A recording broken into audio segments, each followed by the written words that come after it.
What is up, my Squirtleites? It is I, your king, welcoming you back to more Let's Play Destiny. In the last episode, we made our way through the first two encounters of the Root of Nightmares raid, Cataclysm and Scission, as well as a pretty lengthy traversal section, although we are just about to get into the longest traversal section of the entire raid, also known as the Chasm.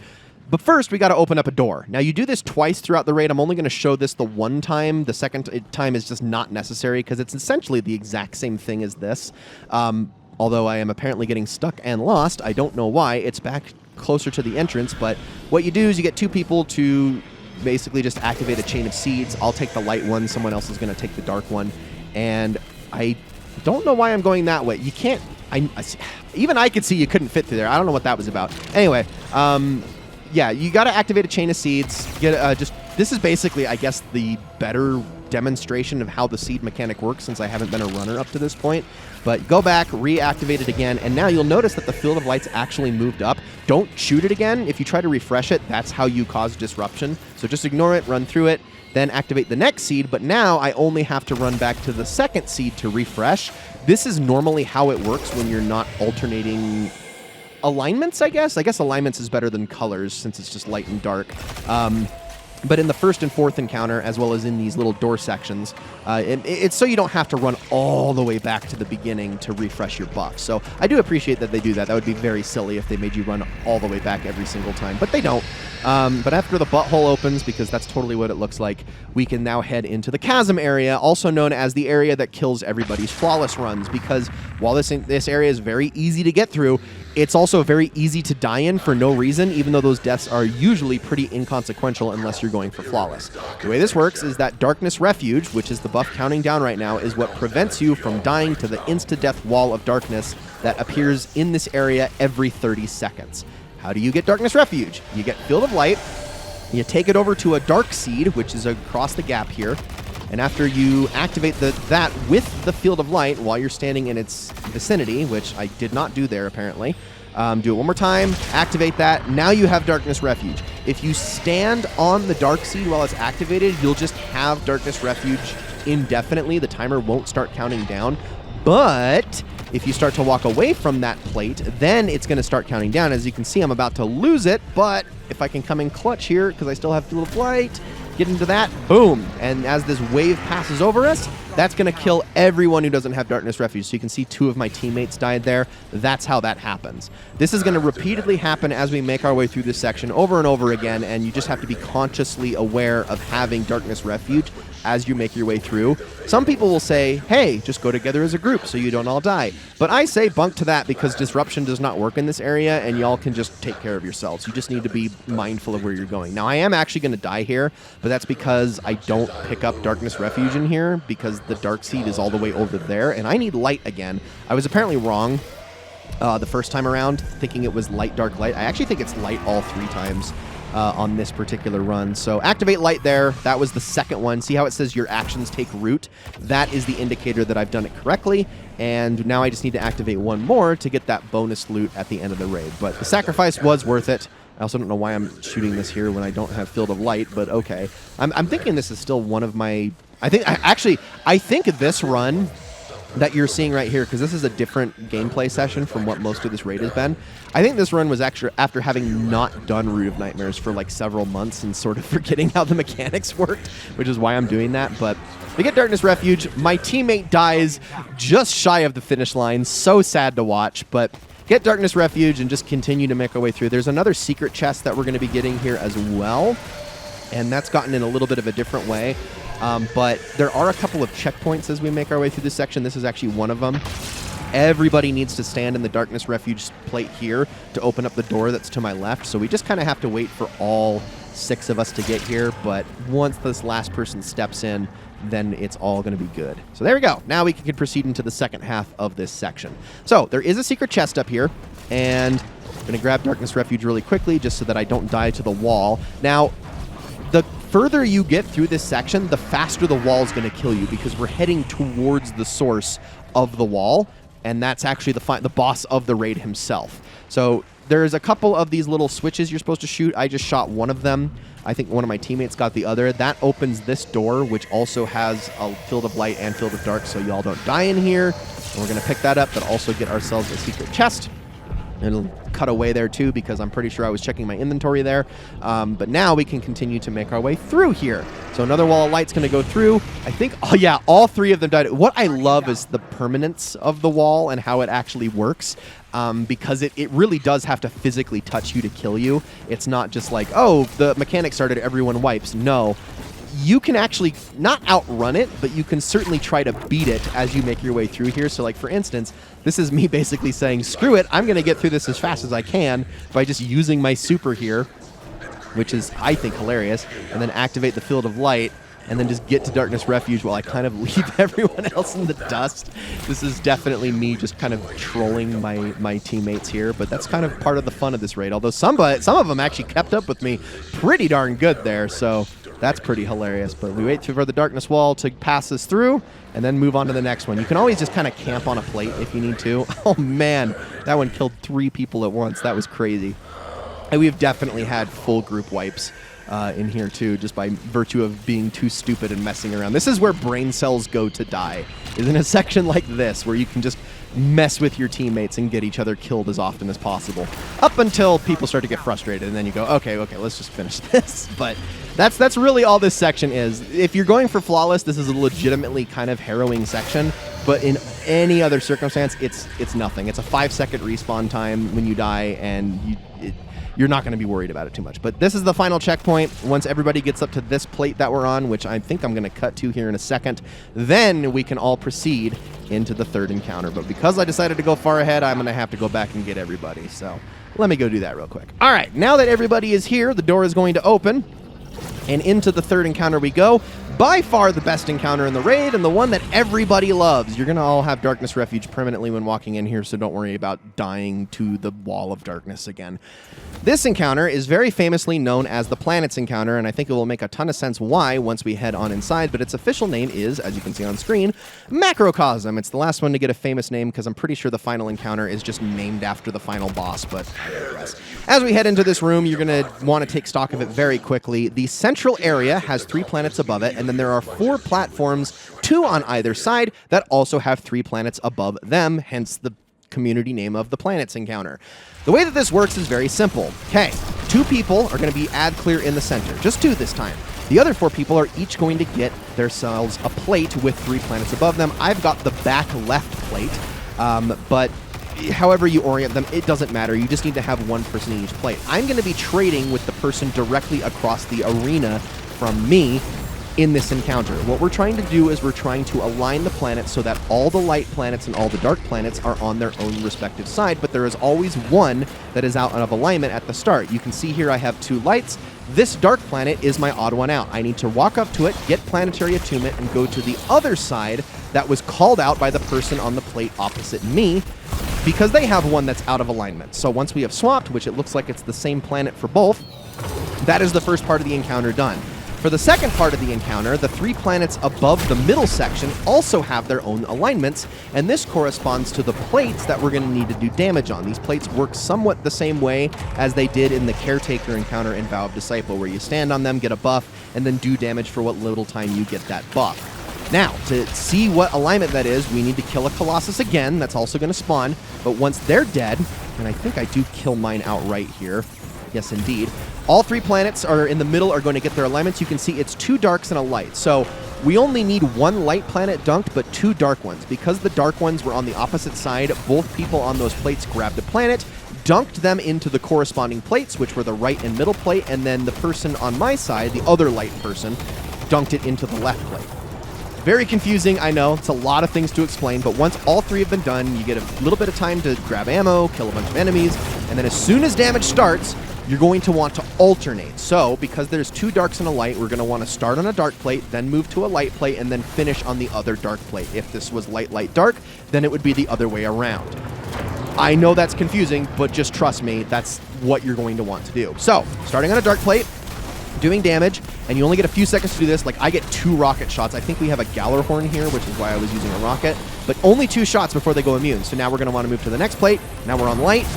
do the damage that we can. I think this is a pretty primitive DPS strategy here too, but I guess it's what we were using at the time, so I'm not going to knock it too much. He's going to send out waves of fire between each mini DPS phase, so watch out for those. Those can kill you super quickly if you don't have Well of Radiance or an Overshield, but once all 3 plates have been exhausted, that's it. That's the DPS phase. On to the next one. You have to be quick with your damage in this one. So I'll try to show this again. I also want to talk about callouts here really quickly. The way that my team has always done it is that we kind of treat the planets, or we number the planets based on their proximity from right to left. So for example, on the far right side of the room, that first plate, the one that my friend, the opposite of me, is using, the furthest right planet is 1, the middle planet is 2, and the left one is 3. On my plate, it's 4, 5, and 6, so I am looking at 5 right now. I'm going to run over to 5, grab 5. I believe my teammate called out 2 again, which that's just luck, by the way. It's not supposed to be the same odd one out every single time. It's just kind of the way it worked out this time around. But run over to 2, which is this one here, dunk it, and now we've aligned the planets. The odd ones out have been taken care of, and now everything is exactly where it belongs. But this time, there's going to be a little bit of a different orientation with the plates. So, I'm going to run back over to my side and wait for that Colossus to spawn once again. And then we're going to want to kill him. Very same thing as before. Also a friend, when someone dies, that can be a huge setback as well. As long as they don't have to dunk a plate, though, it's not the absolute end of the world, but we'll find out. Just kind of waiting for my Colossus to spawn here. There they are. So once they have spawned in, I'm going to kill them, and then we're going to get to see the alignment in the middle.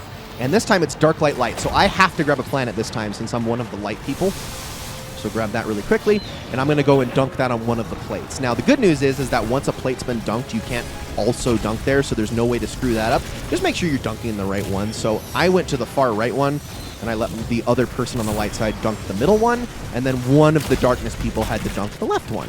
Very, very simple. But once again, we just kind of bring everyone back to life. I think we got lucky this time because the damage should start really soon, but I think another person died here, and we were still able to revive them before damage started. But you really want to be careful to not die. Like, the people who are doing ad clear, they actually have something to do this time. There's a lot more enemies to kill this time around, so they have to be pretty careful. Sometimes the plate people do need to help out, which is kind of why I was shooting some enemies in the middle as we went, but now it's damage time. So once everything is cleared out, we can actually do that. Although, ooh, I think I missed getting the buff right at the beginning. I did get one shot off, so that's very good. So now I'll go from light to dark. Remember, we're alternating, and we're just trying to get them down into their final stand, which is that little threshold on the life bar. I think we might actually get it, though, even with all of the mistakes that we made. It's pretty easy to two-phase this boss. Again, I missed my buff. My goodness. It's okay, though. We're going to switch to super because I want that to carry me into... And there's going to be a little pause, a little phase of immunity here. And then as soon as they glow again, you can go back to doing damage. Wait for it. I think it's when he, like, raises his arm up. Yeah, there we go. Now we have to get back to the plates. You can pick any plate for this phase and start doing damage, but I am apparently really bad at standing in the plates. You gotta be careful about that. But because I wasted so much ammo there, I'm going to have to rely on using my special. Try to kill them as quick as you can, but eventually those fire tornadoes are going to wipe the field. Almost got it. If eventually it goes immune, you're just going to die. Oh my gosh, we got him. Okay, there we go. That was, honestly, on my screen, horrible attempt at DPS. Really horrible attempt. It was probably one of the worst ones I've ever done, if I'm being completely honest with you. But just make sure you're standing on those plates. He's not hard to kill, but that encounter is a good encounter because people actually have to do things. Like, this is why people like that encounter. Now, we have another doorway section here, but like I said, I just, in the beginning of the episode, I said I was going to skip this because it behaves the exact same way as the one after the second encounter. But we got one more traversal section before we head on over to the final boss, so we'll show that here once the door actually opens up. Ugh. Yeah, that gameplay was so sloppy. I'm like a little embarrassed by that, but I don't really have much better gameplay recorded, unfortunately, because like I said, this was recorded so early on, so long ago, that we still hadn't quite gotten the hang of the raid just yet, and we were all kind of still early on raiding as a group, but I think I did a lot better on that first DPS phase than I did on that second. You get the gist of it. It's pretty simple. It's just a lot of communication that time. Well, not even a lot of communication, but enough communication. Like, I'm only really talking to the person that's on the opposite plate as me, And same with the two below us. Like that, you just want to make sure you're communicating with the person adjacent to you. The thing is you're not swapping with the plate below you because that's exactly the opposite attunement that you're trying to get. You need to be talking with the people across from you. They want you to cross that gap to go the furthest distance possible in swapping those planets out, which is why it works the way that it does. It's just a lot of like remembering, okay, this is how it works. Go for the odd one out, swap, make sure that you know who you're swapping with, then make sure you dunk the planets on the plates at the end, and then you're done. That's pretty much the gist of the encounter at this point. But as we head across these very crazy eyeball things, we get to see more of this raid in its absolute beauty. This is, I think, the prettiest section of the raid. I love going through this area. And we make our way up to the final boss, where I get to do a little bit of explaining as to what kind of went wrong with this boss as we get into it. So the boss we're about to fight is a really cool fight in theory, in concept. Very, very cool fight, because this, much like Vow of the Disciple, has a fight where the boss is supposed to be chasing you around the entire time, which is really, really cool. The problem is that the raid in its normal state is very cheesable. Very, very cheesable. And when this raid got its Pantheon rework, the final encounter was retooled so that you can't cheese it anymore. We'll explain how that works a little bit more, or I'll explain a little bit more how that works as we get into the final fight, but that is kind of the thing that unfortunately kills this final encounter. Now, everyone else is kind of proceeding onwards. I'm actually not going to be doing that. Like, I go through this section, but I remember I'm going after that last seed that I need to activate for the bonus loot, so I'll show you where that is really quickly as we go through here. But as we head up to it, just this is like one tweak away. This final encounter is like one tweak away from being like one of the coolest boss fights in the entire game, but because it needed that tweak, it isn't quite as interesting as the Rolk fight, unfortunately. Which sucks, which really sucks. It's the other reason that this raid kind of has a little bit of a bad reputation, is because this final encounter ends up being stupid easy because of the cheese, and that's a little unfortunate because, like, it deserves better. It really, really deserves better. But unfortunately, yeah, I know I'm just harping on about it at this point, but I wish they would just go ahead and patch it, because that's the one thing that Bungie has never done with any of their raids, unless it's been absolutely game-breaking, has been patching the raids, has been completely fixing a mechanic or the way that a raid works, or going in and straight up changing geometry. The only thing they've ever done was patch bosses that were completely exploitable, so like pushing Atheon off the cliff in the original Vault of Glass, or being able to straight up DDoS Crota in the original Crota Zen raid. Those are like the only things they've ever outright fixed. Other than that, they just kind of release the raids and just don't touch them, which I don't know. I don't know how I feel about that. Like, I get it. Like, again, in the spirit of this raid being mostly pretty darn accessible, I guess it kind of makes sense that they left it the way that they did, but I wish that we had a version of this raid that allowed us to get the harder version that is clearly not all the way intended, but is certainly like the spirit of what this encounter is going for, if that makes sense. So you'll see what I'm talking about when we get into it. It's just a little unfortunate, but God, look at the visuals, man. Look at this. This game is like, the art direction in Destiny is like so much of the reason of why I want this game to be remembered the way that it is, because how many other video games are giving you things like this? Like, I can't think of any, especially a first-person shooter. Like, and then look at that, the Traveler in the background with the portal wide open. It's just incredible. This pyramid ship that we're working on, that we're fighting in right here, is kind of the last line of defense to getting into the Traveler, where the Witness is now at. So that's kind of the theme of this entire raid, is taking down the last line of defense. And that last line of defense is none other than Nezarec, the root of nightmares. He is the one in everyone's dreams out in Neomuna, hurting everybody inside the Cloud Ark. He is not the last disciple of the Witness, but one of the last major disciples of the Witness, and he is a major threat. So this time, in this fight, we're going to have 2 Seed Runners, 2 Nezarec Distractors, and 2 Adcler people. I'm actually one of the Seed Runners this time, so you get to finally see this mechanic in full, but notice that there is a purple haze around my screen.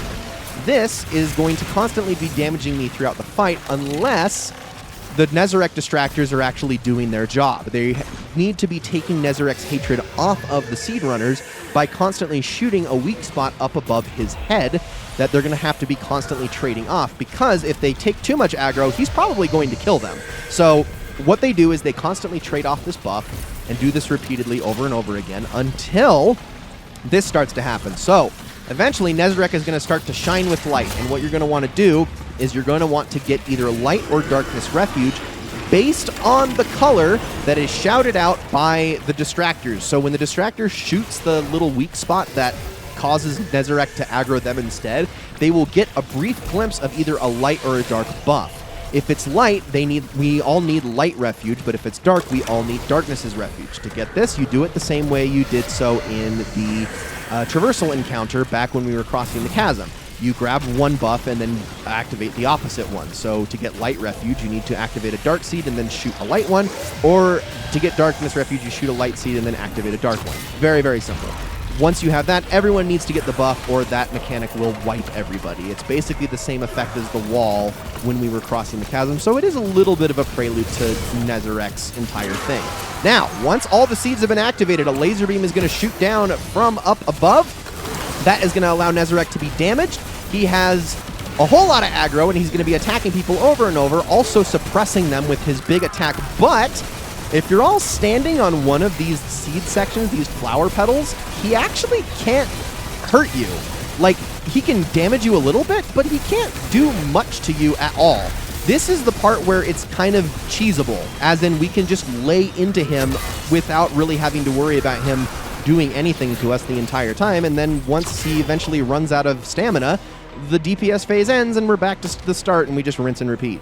That's what kind of makes this fight lame, is the fact that he just kind of can't do anything to you in the DPS phase as long as you're standing on one of these petals. But in the Pantheon reworked version, that didn't work. You had to run for your life the entire time and do damage that way, and that makes this fight way more exciting. It's really the only thing holding back this encounter from being something truly great. But if you have it at your disposal, why wouldn't you do it? You know what I mean? Like, it just makes the most sense in the world to use that to your advantage, because you're going to finish the fight faster. I mean, look at how much damage we did in that first phase, and honestly, that's not even ideal. People one-phase this guy all the time. I've seen teams of people all using Rat King, the freaking sidearm that gets better the more of you that use it, but it's a primary weapon. I've seen teams of people using a primary sidearm, all 6 of them, and one-phase this guy. That's how easy he is to kill when you're cheesing it.